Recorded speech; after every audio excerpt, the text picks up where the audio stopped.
안녕하세요. 저는 40대 초반 여성입니다. 흔히들 이런 말 많이 하죠? 가족끼리 왜 이래? 이 말을 좋게 해석하면 이심전심 눈빛만 봐도 서로 안다. 이렇다고 말을 하지만 사실은 뭔가를 설명해주고 설득해야 하는 순간 은근슬쩍 넘어가고 싶을 때 우리가 많이 쓰는 말이기도 합니다. 우리는 왜 낙담한 친구에겐 밤을 새고 배려를 베풀면서 그 친구의 이야기에 귀를 기울이면서 왜 가족들이 뭔가를 잘못했을 때는 가르치려고만 할까요? 저는 한 방송에서 소통 전문가가 말한 걸 보고 이게 바로 가족이구나 라는 걸 느꼈습니다. 가족과도 거리를 두라. 이 말은 즉 소통에서 가장 중요한 것은 어느 정도의 거리를 두라는 의미입니다. 여러분, 15cm의 비밀이라고 아시나요? 아무리 친밀한 관계라도 15cm 정도는 거리를 지키는 겁니다. 이 정도 거리면 언제든지 다가가서 안을 수 있고 멀리서 차가 달려오는 순간 가족을 보호할 수 있는 거리임과 동시에 치고받고 싸움을 할 수 있는 거리이기도 합니다. 해석해보면 15cm 거리는 가족처럼 친밀한 사람들만 둘 수 있는 마음의 거리입니다. 사실 저는 한번 갔다 온 흔히 말하는 돌싱녀입니다. 한번 갔다 온 여자라고 하면 다들 도대체 뭐 때문에 이혼했대? 라는 생각을 가장 먼저 하실 겁니다. 처음에는 죽을 듯이 사랑하다가 헤어질 때는 남보다 못하게 헤어지는 게 부부라고 하죠. 저는 지금 생각해보면 세상에서 가장 어려웠던 사람이 전 남편이었던 것 같습니다. 가장 가까워야 할 사이인데 왠지 모를 거리감이 느껴지고 뭔가 저에게는 말하지 못할 비밀이 있는 듯한 그 표정. 저는 결혼 생활 내내 잊지 못했죠. 남편에게서 점점 거리감이 느껴지면서 시댁 식구들과의 관계도 멀어지기 시작했습니다. 원래 시댁 식구들과는 평생 평행선과 같은 관계라고들 하지만 글쎄요. 저는 뭔가 저와는 다른 세상에 사는 사람들 같았습니다. 가족 모두가 비밀을 하나씩 가지고 있는 음산함과 섬뜩함. 전 늘 그런 걸 느끼면서 결혼 생활을 유지해 왔습니다. 하지만 제가 좁히려 했던 가족 간의 거리는 저에게 평생 지울 수 없는 아픈 상처로 남게 됐습니다. 가까워지려고 했던 제 마음이 가족들이 평생 숨겨온 비밀의 상자를 열게 된 이야기를 지금부터 들려드리겠습니다. 남편은 대학 시절부터 우수에 젖은 듯한 눈빛으로 혼자서 멍하니 하늘도 보고 친구들이 인사를 하면 그냥 눈웃음으로 반겨줬죠. 야, 동근 선배 진짜 멋있지 않냐? 저 눈빛 봐봐. 정말 만화에서 나올 만한 비주얼 아니니? 무슨 생각을 저리도 하는 걸까? 정말 동건 선배 머릿속에 한 번만 들어갔다 나왔으면 좋겠다. 생각을 하는 걸까? 아니면 비밀이 있는 걸까? 비밀? 학교에선 저러고 있다가 캠퍼스 밖에선 180도로 변해서 노는 사람들 많이 봤다. 동건 선배도 그럴지 모르지. 야, 우리 동건 선배 그런 사람 아니야. 알았어. 누가 뭐래? 그냥 내 생각이 그렇다고. 전 엄청 외향적이고 감정 표현에 확실한 사람이었죠. 그렇다 보니 저렇게 입 다물고 폼이나 잡고 있는 남자들을 보면 저거 여자 꼬시려고 별짓을 다 하네. 이런 생각밖에 안 들었습니다. 왜 옛날부터 바람둥이들 보면 늘 혼자서 잔디밭에 누워서 공상에 잠긴 듯 폼 잡고 있잖아요. 저는 그런 사람들을 보면서 이런 생각을 했죠. 하루 종일 저러고 있어봐라. 풀도 골라서 식겁할 거다라고 말이죠. 당시 저는 남자친구가 있었습니다. 저와 같은 성향의 남자친구는 정말 저랑 눈빛만 봐도 알 수 있는 그런 소울메이트였습니다. 그런데 하늘 아래 어디 완벽한 사람이 있나요? 남자친구는 술만 먹으면 멍멍이가 되는 주사가 있어서 전 정말 그럴 때마다 이 자식이랑 헤어지고 말아야지 생각했죠. 하지만 아침에 되면 언제나 그랬냐는 듯 제게 와서 온갖 선물 공세를 하며 전날 자신의 행동을 반성한다며 싹싹 빌었습니다. 희정아, 정말 미안해. 내가 다신 안 그럴게. 내가 어제 딱 한 병만 마신다는 게 미안해. 나도 도대체 이유를 모르겠어. 술만 먹으면 필름이 딱 끊기고 멍멍이가 되는지. 오빠, 우리가 지금 이 문제 때문에 이런 똑같은 상황을 몇 번이나 반복한 줄 알아? 나 이제 지긋지긋해. 정말 이젠 헤어지고 싶어. 희정아, 나 너 없으면 죽어. 너랑 헤어지면 난 살 의미가 없어. 희정아, 내가 죽을 죄를 졌어. 다신 정말로 다신 안 그럴게. 매번 같은 상황이었지만 전 남자친구의 눈물만 보면 헤어지고 싶다는 마음이 어느새 사라지고 말았습니다. 이런 걸 보면 남자친구가 부리는 주사나 남자 눈물만 보면 약해지는 저나 뭐 똑같은 거 아닌가 생각이 들더라고요. 앞으로는 너랑만 술 먹을게. 알겠지? 나랑 술 먹고 나한테 주사 부리려고? 야, 내가 그래도 너한테 이상한 주사 부린 적은 없잖아. 없지. 하지만 내가 아는 친구들한테는 아주 강렬한 인상을 줬지. 술만 먹으면 말이야. 알았어. 내가 안 그럴게. 응? 사랑하는 희정아. 그렇게 전 남자친구의 개과천선을 바라며 둘이서 오붓하게 학교 근처에서 또 술을 한잔 했습니다. 우리 딱 2병만 마시기다? 알겠지? 그럼. 자, 한잔할까? 하여튼 술만 보면 저렇게 표정이 밝아지는 남자친구를 보면서 귀엽기도 하고 이제는 정말 주사를 부리지 않았으면 하는 2가지 마음이 동시에 생겼습니다. 그렇게 1병이 2병이 되고 2병이 3병이 되고 결국 둘이서 9병을 먹게 됐습니다. 물론 남자친구가 7병을 먹었죠. 야, 너 잔소리 좀 그만해라. 짜증나 죽겠어. 지금 뭐 하는 짓이야? 내가 그만 마시라고 지금 3시간째 이야기하는데 또 이러기야? 정말 구제불능이다. 기집애가 말이 왜 이렇게 많아? 야, 넌 내가 우스워? 그만해.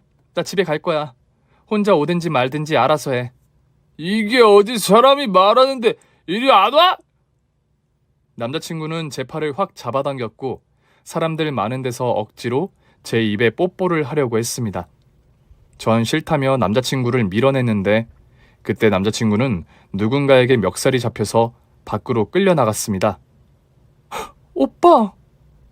전 이게 무슨 일인가 싶어서 밖으로 나갔는데 세상에 늘 똥폼 잡고 있는 동건 선배가 남자친구를 주먹으로 때리는 겁니다. 야, 할 짓이 없어서 술 처먹고 여자를 괴롭히냐? 네가 이래도 사내 자식이라고 할 수 있어? 너 같은 것들은 진짜 술독에 쳐넣어서 평생 나오지 못하게 해야 해. 나쁜 새끼. 동건 선배는 그렇게 강펀치를 날리며 제 남자친구를 KO 시켰습니다. 학교 앞 술집이라 학교 사람들이 다 이 장면을 목격했고 전 이 순간 뭘 해야 하나 판단이 서지 않았습니다. 남자친구 편을 들 수도 없고 그렇다고 동건 선배가 잘했다고 칭찬할 수도 없고 정말 난감했습니다. 이럴 땐 피하는 게 상책이라 생각하고 저는 자리를 몰래 빠져나와 집으로 갔습니다. 버스를 타고 집으로 가는데 이상하게 마음이 콩닥콩닥 뛰는 겁니다. 다른 사람들 눈에는 술 먹고 개싸움하는구나 생각을 할 테지만 전 동건 선배가 절 구해줬다는 생각이 들어서 자꾸만 선배 얼굴이 떠올라 잠이 오질 않았습니다. 다음날 학교에 가니 동기들이 난리도 아니었습니다. 바로 어제 일 때문이었죠. 야, 정희정, 너 어제부로 남친 바꿨다며? 동건 선배, 네 남친 술 먹고 멍멍이 돼서 너 구했다며? 야, 동건 선배가 그렇게 멍하니 생각하던 게 너였어? 대박. 아니야. 그냥 어제 오빠가 술을 너무 많이 먹어서. 야, 오빠는 무슨... 네 남친 너 양다리 걸쳤다면서 네 욕하고 다닌다더라. 술 먹으면 멍멍이 되는 줄 알았는데 인간 자체가 멍멍이네. 아휴, 그런 새끼랑 넌 3년을 어떻게 사귀었냐? 잘 해보려고 만든 술자리에서 남자친구의 실체를 3년 만에 알아버렸습니다. 충격적이었지만 남자친구에 대한 원망보단 전 동건 선배가 제 마음에 더 크게 자리 잡고 있었습니다. 오후가 돼서 전 선배가 항상 앉아있는 잔디밭 나무 그늘로 찾아갔습니다. 선배는 그렇게 큰 나무처럼 늘 그곳에 있었죠. 선배, 어젠 잘 들어갔어? 네, 덕분에요. 선배 어제는 말 안 해도 돼. 네 남친 그러는 거 아마 내가 더 많이 봤을걸? 그놈을 보니까 갑자기 이런 생각이 들더라. 저렇게 좋은 여자 옆에 있는 저 자식이 부럽다는 생각 말이야. 선배, 어제는 그런 마음이 커서 그 난리를 쳤나 봐. 그러니까 너무 마음 쓰지 마. 어떻게 마음을 안 쓸 수 있어요? 너 나한테 마음이 쓰이니? 네? 너도 나처럼 네가 생각나고 캠퍼스를 거닐면서 웃는 네 얼굴을 자꾸 마음에 담고 싶고 널 내 여자로 만들고 싶은 그런 마음이 생기냐고.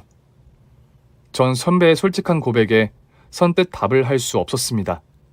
선배 말이 맞는데 난생 처음으로 너무 부끄럽고 설렜거든요. 저도 그래요. 자꾸 선배가 생각나고 눈을 감아도 선배 얼굴이 그려지고 모르겠어요. 이게 무슨 감정인지. 난 알 것 같아. 지금 내가 느끼는 감정과 네가 느끼는 감정이 같은 걸. 그날 이후 우리가 어떤 사이가 됐는지는 여러분도 짐작하시겠죠? 우리는 유명한 캠퍼스 커플로 학교 내에 알려졌고 저와 선배는 그렇게 사랑을 쌓다가 평생을 함께하기로 약속을 했습니다. 우리의 결혼식은 정말 예쁘고 아름다웠습니다. 결혼식 날 그런 생각이 들었어요. 이렇게 행복해도 되나 할 정도로 조금 무섭다는 생각 말이죠. 하지만 선배, 아니 남편이 옆에 있고 모두의 축복 속에서 우리가 하나가 됐다는 사실이 너무 행복하고 기뻤습니다. 신혼여행을 다녀오고 나서 저희 부부는 친정에서 하룻밤을 자고 시댁으로 향했습니다. 남편은 아버지가 일찍 돌아가시고 홀어머니 밑에서 10살 터울이 나는 동생과 자랐습니다. 시어머니는 정말 좋은 분이셨습니다. 절 정말 아껴주시고 귀하게 여겨주셨죠. 우리 동건이 짝이 이렇게 고운 처자였다니. 내가 매일 기도한 보람이 있구나. 동건이가 착해 빠져서 어떤 여자를 만날지 걱정이 많았는데 우리 아들 누는 역시 최고야. 최고. 우리 집에 와줘서 너무 고맙다고. 아니에요. 제가 선배 같은 사람을 만나서 행운이죠. 그리고 어머님도 절 이렇게 예뻐해 주시니 저 정말 결혼 잘한 것 같아요. 어쩜 말도 이렇게 이쁘게 하니? 그런데 동주는 왜 이렇게 안 오니? 아까 30분 정도 늦는다고 문자 왔었어요. 아, 이제 왔나 봐요. 제가 사랑하는 사람이니까 전 그 사람의 가족들도 사랑해야 한다고 생각했습니다. 다행히 시어머니는 제가 생각했던 것보다 너무 좋으신 분이셨는데 시동생은 좀 달랐습니다. 야, 너 얼굴이 또 왜 이래? 아, 됐어. 그냥 좀 다쳤어. 너 또 오토바이 탔냐? 아, 몰라. 저기야, 인사해. 내 동생 장동주. 어머, 안녕하세요, 도련님. 앞으로 잘 부탁드려요. 전 그렇게 반갑게 인사를 하며 악수를 청했는데 시동생은 뭐야? 이런 눈빛으로 제 악수를 무시하고 자기 방으로 가버렸습니다. 그때 시동생의 첫인상은 세상의 모든 불만은 다 짊어진 채 사는 사람 같았습니다. 형이랑 동생이 좀 다르지? 우리 동건이는 크면서 속 한 번 안 썩였는데 쟤는 매일 물가에 내놓은 애처럼 늘 나를 걱정시킨단다. 누굴 닮아서 저러는지. 아가, 네가 좀 이해를 해다오. 한창 예민한 고3이잖아요. 저도 저때 도련님처럼 사춘기 겪었어요. 다 거쳐가야 할 순간이니까 저희가 당분간은 도련님 마음을 이해해줘야 할 것 같아요. 그쵸? 자기 아들 편을 들어주고 자기 동생을 이해해주자고 하는데 시어머니와 남편의 얼굴은 그리 썩 좋지 않았습니다. 일단 도련님이 나타나면 시어머니와 남편은 완전히 딴 사람이 되곤 했죠. 저희 부부는 처음에는 분가를 생각했지만 어머님과 도련님이 더 친해지고 싶어서 1년 만에 어머님 댁에서 살기로 했습니다. 어머님은 너무 좋아하셨고 직장 다니는 며느리를 생각해서 매일 아침 저녁으로 맛있는 음식을 차려주셨습니다. 그리고 집안일은 거의 신경 안 써도 될 만큼 절 편하게 해주셨죠. 어머니, 저 시어머니 모시고 산다니까 사람들이 불쌍한 듯 쳐다봤거든요. 그런데 어머님이 이렇게 잘해주신다고 하니까 이제는 너무 부럽다고, 결혼 잘했다고 난리예요. 이런 시어머니 없다고 하면서 말이죠. 그래. 아이고, 내가 너무 황송하네. 나는 아들 며느리랑 이렇게 사는 것만 해도 너무 즐거운데 이렇게 나를 비행기를 태우네. 나는 우리 희정이가 내 며느리가 돼서 너무 고마워. 자, 이거 내가 영광에서 특별히 시간 굴비야. 많이 먹어, 우리 며느님. 네, 어머님. 도련님, 식사하셨어요? 그때 도련님은 수능 시험을 앞두고 있던 터라 독서실에서 공부를 하고 매일 늦게 들어왔습니다. 하지만 그날은 가족들의 저녁 시간에 딱 맞춰 들어왔기에 저는 오랜만에 도련님과 저녁을 같이 먹어야지 하고 생각했죠. 도련님, 어머님이 영광굴비 구워주셨어요. 어서 와서 같이 먹어요. 저 밥 먹고 왔어요.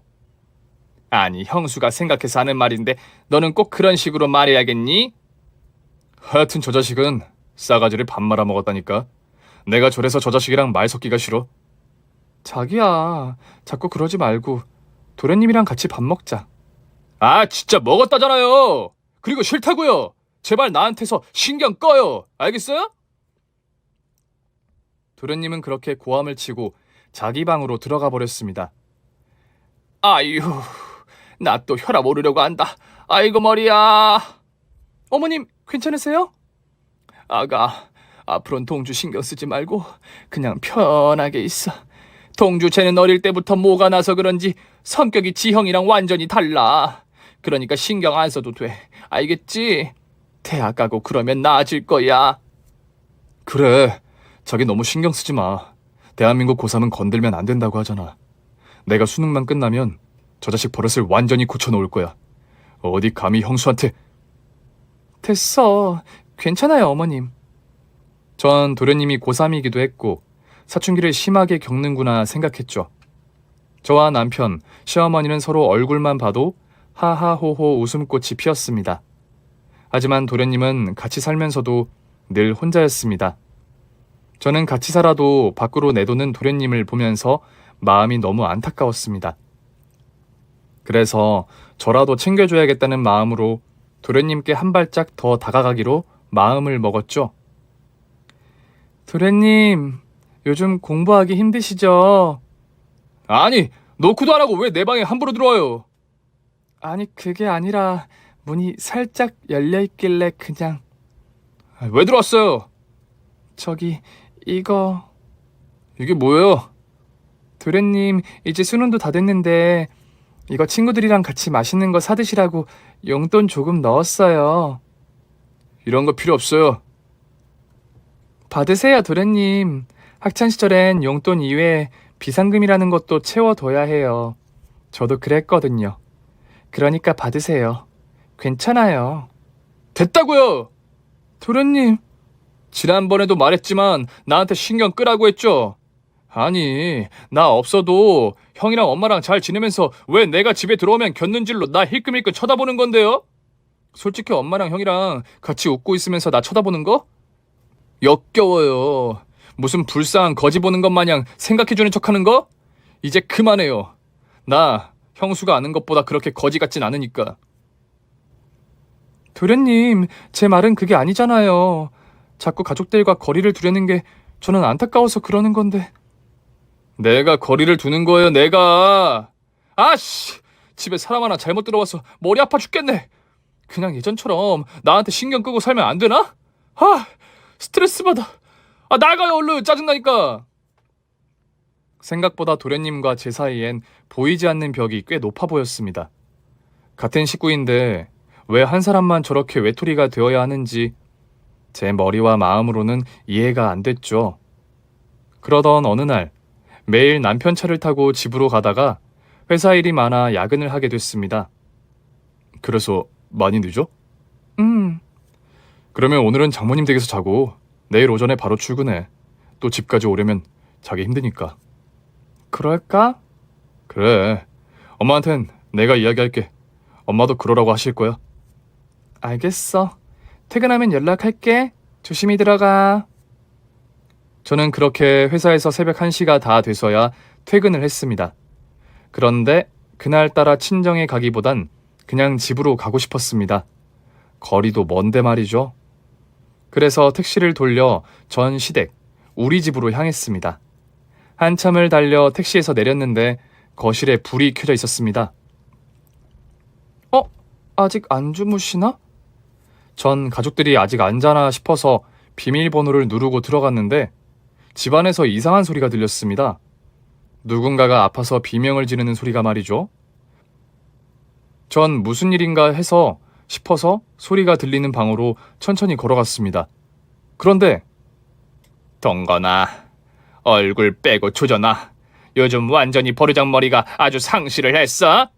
형수 있으니까 왜? 네 세상인 것 같아? 내가 세상에서 잘한 일이 뭔 줄 아니? 널 낳고 미역국을 안 먹은 거야. 그리고 그렇게 울어대는데도 젖 한 번 안 물리고 키운 거. 아무리 생각해도 잘한 일인 것 같아. 진짜 네 형수 없었으면 넌 벌써 저 세상 갔어. 알겠냐? 오늘은 등부터 시작해줄까? 오랜만에 허리띠로 아주 제대로 마사지 해줄게. 이 은혜도 모르는 새끼야. 남편은 허리띠를 들고 도련님을 향해 내리치는데 전 순간 너무 놀라 제 입을 틀어막고 그 자리에 주저앉았습니다. 너무 무서웠고 제가 아는 남편과 어머님이 만나 믿을 수가 없었죠. 시어머니는 정말 입에 담지도 못할 욕설을 도련님에게 퍼부었고 남편은 허리띠, 야구방망이, 그리고 골프채, 손에 잡히는 걸로 도련님을 향해 분풀이를 했습니다. 두 사람이 도련님을 향해 그런 말도 안 되는 짓을 하는데 저는 정말 인간으로서 저럴 수 있을까? 그리고 엄마와 형이란 사람이 어떻게 자기 핏줄을 저렇게 대할 수가 있는지 저는 정말 혼란스러웠습니다. 그렇게 1시간이 넘도록 도련님은 시어머니와 남편에게 고문 아닌 고문을 당하고는 끝방에서 쓰러지고 말았습니다. 야, 이 새끼 이거 새벽까지 안 일어날 것 같으니까 제갈 물리고 손발 묶거나. 희정이 알면 안 되니까. 걱정 마세요. 제대로 해놓고 갈게요. 그래도 오늘 희정이가 야근한다고 해서 다행이다. 내가 정말 이 자식 때문에 우라통이 터져서 죽는 줄 알았는데 오늘 좀 속이 후련하네. 이 새끼는 맞아야 정신을 차린다니까. 엄마, 먼저 주무세요. 저 이 새끼 처리해놓고 갈게요. 그래. 전 시어머니가 끝방에서 나오시는 걸 보고 베란다로 향하는 쪽문을 열고 숨었습니다. 그리고 제 입을 틀어막고 무서움과 공포감에 몸을 떨며 소리 없이 눈물을 흘렸습니다. 남편이 끝방에서 나가고 저는 남편이 방으로 간 걸 확인한 후 도련님이 있는 방으로 몰래 들어갔습니다. 문을 잠궈놔서 어찌할 바를 몰랐는데 갑자기 제 핸드백에 있는 실핀이 생각이 났고 저는 그걸로 방문을 열려고 안간 힘을 썼습니다. 30분 동안 쩔쩔 헤맨 끝에 드디어 방문을 열었고 저는 도련님을 보자마자 끌어안았습니다. 도련님! 정신 좀 차려요. 네? 전 도련님 손과 발에 묶여있는 줄을 풀고 입에 있는 제갈도 벗겼습니다. 도련님 안 되겠어요. 얼른 병원으로 가요. 얼른요. 형수님, 제발. 왜요? 지금 도련님 몸 상태 너무 안 좋아요. 설명은 나중에 하고 일단 병원부터 가요. 형수님, 저 물 한 모금만요. 물 한 모금만. 알겠어요. 내가 가져올게요. 전 인기척도 내지 않고 부엌으로 가 물을 가지고 왔고 도련님에게 먹였습니다. 이제 좀 나아요? 네, 형수님. 제가 나중에 설명할 테니까 그냥 저 이대로 두고 가세요. 만약 형수님이 저 도와준 거 형이랑 엄마가 알면 형수님도 위험해요. 뭐가 위험하다는 거예요? 제발요. 형수님 내일은 집에 오시는 걸로 돼 있잖아요. 그러면 형이랑 엄마가 저 이 방에서 내보내 줄 거예요. 그러니까 너무 걱정 말고 얼른 이 방에서 나가셔야 해요. 제발요. 그때 도련님의 눈빛은 정말 간절하고 또 간절했습니다. 제가 이 방을 나가지 않으면 둘 다 위험해질 거라고 19살 소년이 제게 호소하듯 말했죠. 저는 도련님에게 충분히 물을 먹이고 초콜릿을 주머니에 넣어주었습니다. 무슨 말인지 모르겠지만 도련님 말대로 할게요. 내가 그냥 내 멋대로 행동하면 안 될 것 같다는 생각이 드네요. 자, 여기 주머니에 초콜릿 넣어줄 테니까 꼭 먹어요. 알겠죠? 그리고 내가 상황 파악하고 이 말도 안 되는 상황 바로 고쳐놓을 거예요. 그러니까 나만 믿어요. 알겠죠? 형수님. 전 그렇게 도련님을 끝방에다 두고 다시 집을 나갔습니다. 남편과 어머님이 아는 대로 저는 친정에서 바로 출근하는 걸로 해야 했기 때문에 집에 있으면 분명히 남편과 어머님에게 의심을 받을 테니까요. 그날 하루 종일 일이 손에 잡히질 않았습니다. 이유가 뭐길래 도련님이 그렇게 고통스러워야 했는지, 정말 남편에게 전화를 걸어 어제 왜 도련님에게 그런 짓을 했는지 수백 번, 수천 번 묻고 싶었지만 도련님이 흘리는 눈물이 자꾸 생각이 나 수화기를 들었나 놓았다를 몇 번이나 한 줄 모릅니다. 전 그날 이후 남편과 어머님의 행동을 유심히 관찰했습니다. 그런데 보니 둘이서 속닥속닥거리는 일도 많았고 남편은 처음 만났던 그때처럼 멍하니 베란다에 서서 하늘만 보고 있는 날도 많았죠. 무슨 생각해? 그냥 이것저것. 도련님 수능이 벌써 내일이네? 그런가? 동생 수능인데 신경도 안 쓰여? 알아서 잘하겠지. 나도 다 그랬는데 뭘. 아닐 것 같은데. 어머님이 당신 대학 시험 칠 땐 달랐을 것 같아. 뭐, 내가 장남이니까.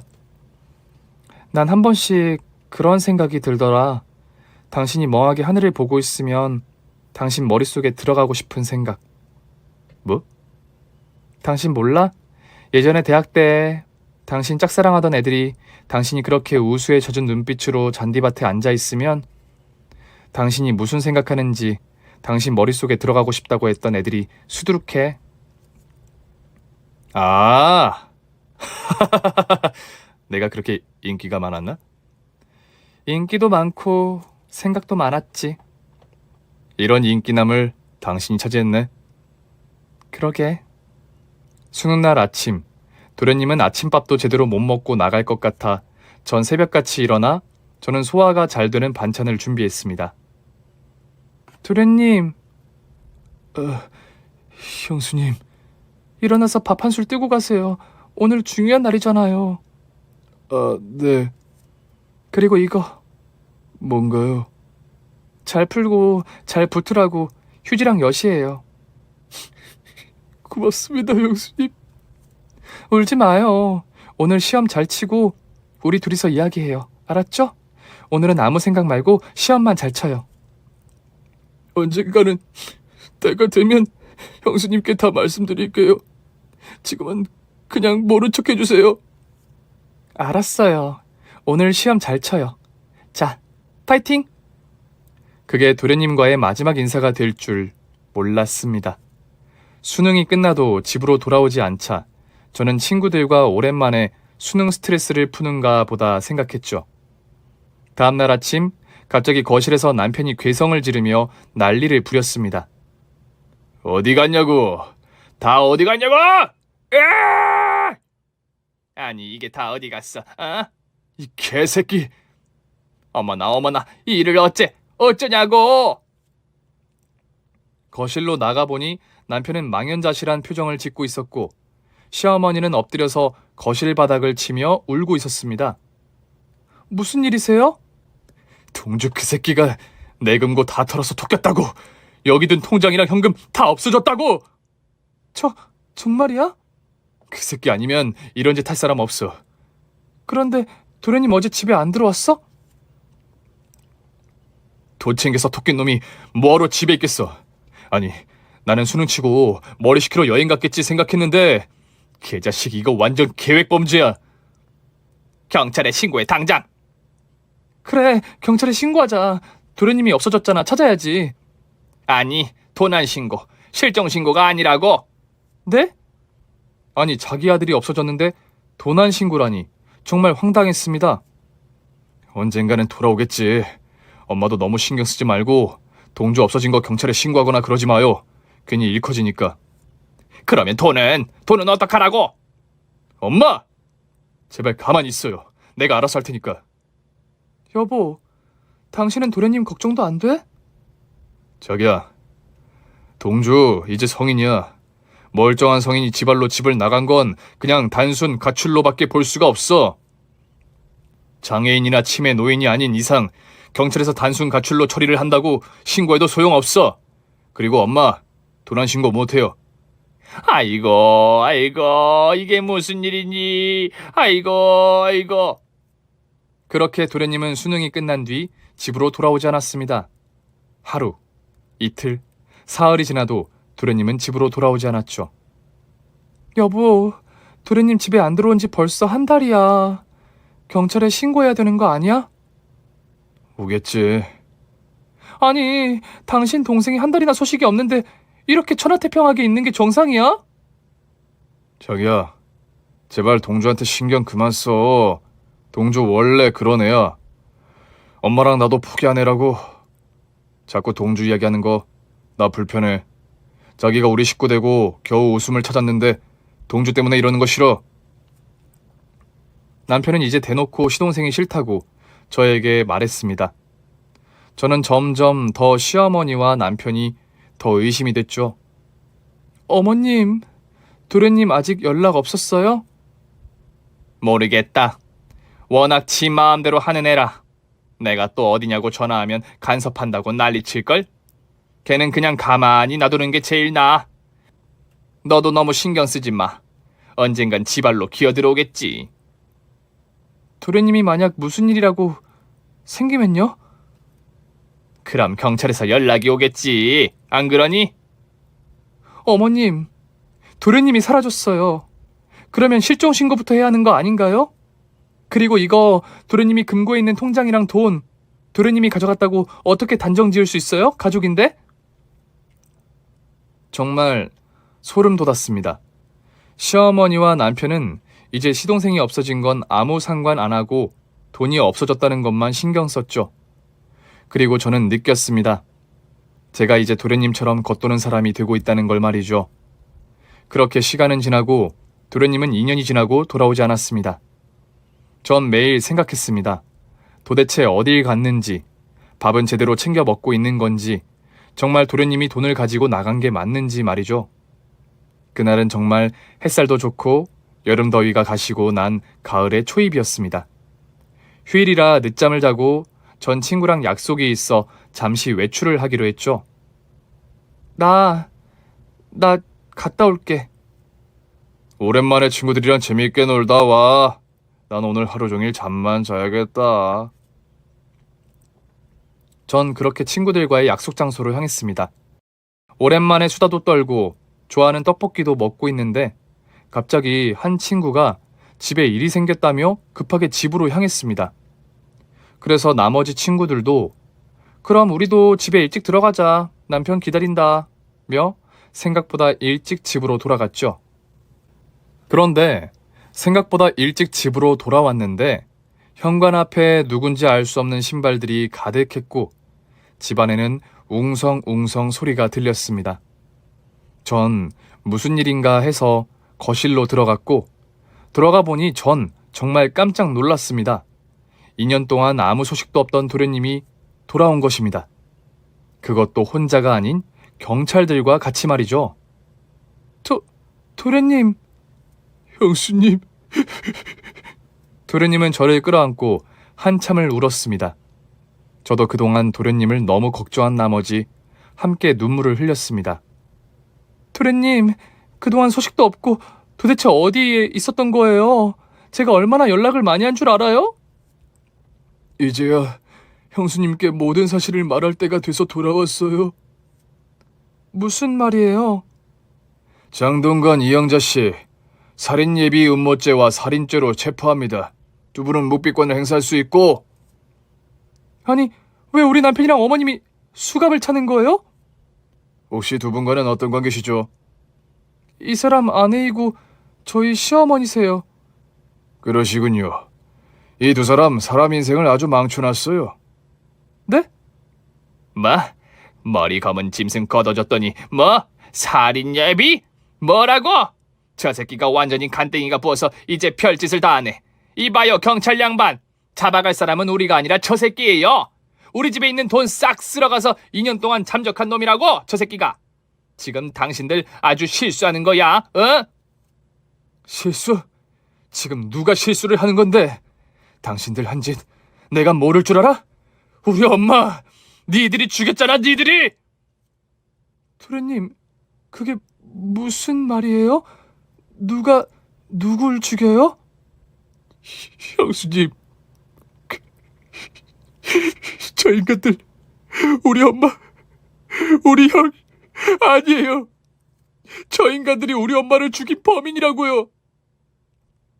시동생이 저에게 말하고자 했던 것은 바로 자신의 출생의 비밀이었습니다. 사실 시동생은 시어머니의 아들이 아닌 시어머니의 여동생의 아들, 그러니까 조카였습니다. 시동생의 친엄마의 시이모는 부잣집에 시집가 부유하게 살았다고 합니다. 하지만 시어머니는 그렇지 못했습니다. 그래서 시어머니인 동생인 시이모를 항상 부러워했다고 합니다. How are you? I'm fine, thank you. 어머, 동주 이제 4살이 아니니? 벌써 영어를 이렇게 해? 역시 돈 들여 키우면 다르긴 다르구나. 언니 무슨 소리야. 동주 그냥 텔레비전 보더니 어느 날부터 영어를 말하더라고. 내가 시킨 거 아무것도 없어. 그래, 그거야 뭐 네 말이고 안 본 내가 어떻게 아니? 정말이라니까. 참, 동건이 이번에 중학교 가지? 자 이거. 이게 뭔데? 동건이 중학교 가면 교복이며 뭐며 돈 많이 들 거 아니야. 중학교 입학 선물이라고 생각하고 받아. 야, 내가 우리 아들 교복도 못 사줄 것처럼 보이니? 언니, 그게 아니잖아. 아니긴 뭐가 아니야. 기집애가 시집 좀 잘 갔다고 이제 언니를 아주 우습게 하네. 언니. 됐어. 기분 나빠서 나원. 내가 오늘 일 절대 안 잊을 거야. 반드시. 시동생은 2년 동안 왜 자신이 자신의 어머니가 아닌 이모의 손에서 자라야 했는지 알아내려고 했습니다. 그리고 시어머니와 남편이 모르게 아주 조심스럽게 긴 시간 동안 증거를 수집했다고 했습니다. 우연히 저 여자의 일기장을 봤어요. 거기에 우리 엄마에 대한 분노가 적힌 내용들이 가득했고 아주 오래된 명함을 하나 보게 됐죠. 시어머니는 동생에 대한 시기 질투가 점점 심해졌고 결국 택하지 말아야 할 일을 택했습니다. 바로 그 명함의 주인공은 자신의 동생을 죽음으로 몰고 간 살인 청부업자였던 겁니다. 술은 치고 바로 명함에 적힌 번호로 전화를 했어요. 그리고 물었죠. 당신이 원하는 대로 줄 테니 당신이 누군지 밝히라고. 시어머니는 시동생, 그러니까 조카를 봐주겠다며 시이모에게 접근을 했습니다. 그때 남편은 시동생에게 형이랑 집에서 놀자며 자기 집으로 오라고 꼬셨죠. 그리고 시이모와 시이모부는 시동생을 데리고 어머님 댁으로 오던 길에 엄청나게 큰 트럭에 부딪혀 교통사고를 당했고 그 자리에서 세상을 떠나셨습니다. 시동생은 시이모님이 아들이 다칠까봐 온몸으로 아들을 감싸 안은 덕분에 다행히 목숨을 건질 수가 있었던 것이죠. 15년 전 일어난 이 모든 사실은 그 명함 속 주인공이 시동생에게 돈을 받고 전부 털어놓았다고 했습니다. 왜? 무슨 이유로 자기 동생을 그렇게 만든 거예요? 어머니, 말씀 좀 해보세요. 인간이 할 짓이 아니잖아요. 그년이 가진 걸 모두 빼앗고 싶었어. 동생이 가진 돈도 집도 그리고 동주도 전부 내 것으로 만들고 싶었다고. 미쳤어. 다들 미쳤다고. 당신은 이 사실을 알고 있었던 거야? 어? 난 엄마가 시키는 대로 했을 뿐이라고. 그땐 어렸고 엄마가 동주 꼬셔서 우리 집에 오게 만들라고 해서. 그럼 돈 때문에 이런 말도 안 되는 짓을 했다는 거야? 니들이 인간이야? 어? 전 정말 살을 맞대고 살았던 내 남편이, 그리고 나를 그렇게 예뻐해준 시어머니가 이런 엄청난 비밀을 숨기고 있었다는 사실에 온몸이 부들부들 떨릴 정도로 분노가 치밀었습니다. 시동생이 그동안 저 인간들에게 당한 걸 생각하니 정말 가슴이 찢어졌습니다. 그때 알았어야 했어. 어떻게 자식이 없어졌는데 돈이 없어졌다고 지랄 떨던 니들이 말하고 행동하던 것을 내가 왜 진작 몰랐을까? 사지를 찢어 죽어도 마땅한 것들, 한 사람의 인생을 송두리째 망가뜨린 니들, 내가 가만 안 둘 거야. 내가. 희정아, 내가 너한테 어떻게 했는데 너 나 같은 시어머니 없다며 사람들한테 자랑하고 다녔잖아. 지나간 과거는 그냥 과거일 뿐이야. 솔직히 그 명함인지 뭔지 그 사람이 거짓말했다는 생각은 안 해? 희정아, 네가 우리를 제일 잘 알지 않니? 그러니까 이 모든 사실이 아니라고. 동주가 오해한 거라고. 한마디만 해주면 다시 우리는 행복한 가족이 될 수 있어. 그렇지? 맞아 여보. 동주 말만 듣지 말고 우리 입장도 생각을 해줘. 어? 뚫린 입이라고 아주 지랄을 떠는구나. 도련님이 니들한테 학대당한 거, 그리고 금고 있는 돈, 도련님 어머니의 목숨값 10억, 그거 사라졌다고 도련님을 절도범으로 몰려고 했던 거, 내가 다 말해줄게.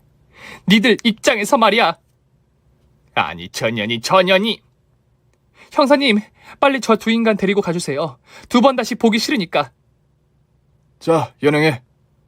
그렇게 시어머니와 남편은 시동생 살인 예비 음모와 시동생이 수집한 증거들로 살인죄까지 적용이 돼 철창 신세를 지게 됐습니다. 전 생각했습니다. 차라리 바람을 피지. 차라리 고된 시집살이를 시키지. 그러면 제 마음이 조금은 편했을 텐데 라고 생각했습니다. 시어머니와 남편이 감옥에 간 후 전 교도소로 남편에게 이혼 서류를 보냈고 그렇게 남남이 됐습니다. 모든 일이 밝혀지고 시동생은 말도 없이 떠나버렸습니다. 그리고 1년 후 저희 회사로 외국에서 보낸 편지 한 통이 왔습니다. 그 편지의 보낸 이는 바로 시동생이었습니다. 형수님, 잘 지내고 계신가요? 저는 모든 걸 잊고 싶어서 한국을 떠나 외국에 있는 작은 섬에서 살고 있습니다. 그렇게 말없이 떠나고 난 뒤 형수님께 연락을 드리려고 했지만 제가 괜히 아픈 상처를 건드리는 것 같아 차마 연락을 못 드렸습니다. 형수님이 아니었다면 전 정말 인생을 포기했을지도 모릅니다. 형수님이 주신 사랑, 그 덕분에 제가 이렇게 살아있게 됐습니다. 형수님 정말 고맙고 또 감사합니다. 평생 이 은혜는 잊지 않겠습니다. 그리고 시동생은 다음날 제게 5억이라는 큰 돈을 보냈고 편지를 보낸 이후 연락을 끊고 흔적도 없이 사라져버렸습니다. 참 좋았던 기억들을 만들어줄 사람일 거라 믿고 결혼을 하고 그의 가족과 한 식구가 돼 행복한 가정을 꾸리고 싶었는데 저에겐 이런 평범한 꿈도 허락되지 않았습니다. 하지만 전 후회하지 않습니다. 누군가의 인생에 귀를 기울였고 또 그 사람을 위해 함께 울고 함께 분노했던 그 상처들을 이젠 용서라는 이름으로 서서히 치유하고 있습니다. 여러분, 인생은 동전의 양면과 같아 꽃길만 걸을 것 같다고 생각했지만 꽃길 뒤엔 안개 속에 가려진 어두운 길도 있다는 사실을 꼭 잊지 마시길 바랍니다. 행복과 불행은 항상 함께 하니까요. 오늘 준비한 사연은 여기까지입니다. 재미있게 들으셨다면 구독과 좋아요, 알림 설정까지 눌러주세요. 그럼 저는 다음 사연으로 찾아뵐게요. 오늘도 건강하고 행복하세요.